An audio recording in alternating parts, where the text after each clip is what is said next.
کہ تاجدار کائنات صلی اللہ علیہ وسلم نے ارشاد فرمایا کہ جو ہم اہل بیت سے بغض رکھتا ہے اللہ تبارک و تعالی روز قیامت اس کو یہودیوں کے ساتھ اٹھائے گا۔ گویا اس شخص کا حشر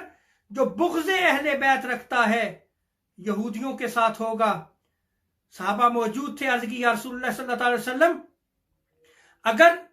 نمازیں پڑھے، روزے رکھے اور وہ اپنے آپ کو مسلمان کہے تو تب بھی کیا روز قیامت اس کا حشر یہودیوں کے ساتھ ہوگا؟ تو آقا علیہ الصلوۃ والسلام نے ارشاد فرمایا ہاں، اگرچہ وہ نمازیں پڑھے، روزے رکھے، لیکن اگر وہ ہم اہل بیت سے بغض رکھتا ہے تو روز قیامت اس کا حشر جو ہے وہ یہودیوں کے ساتھ ہوگا۔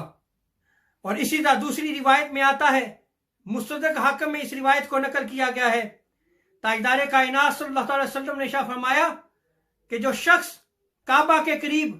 رکن اور مقام کے درمیان کھڑے ہو کر نمازیں پڑھے،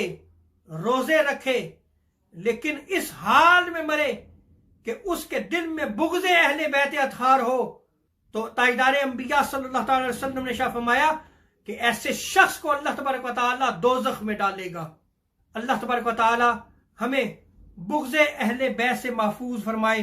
اور ہمیں حب اہل بیت کی عظیم دولت عطا فرمائے۔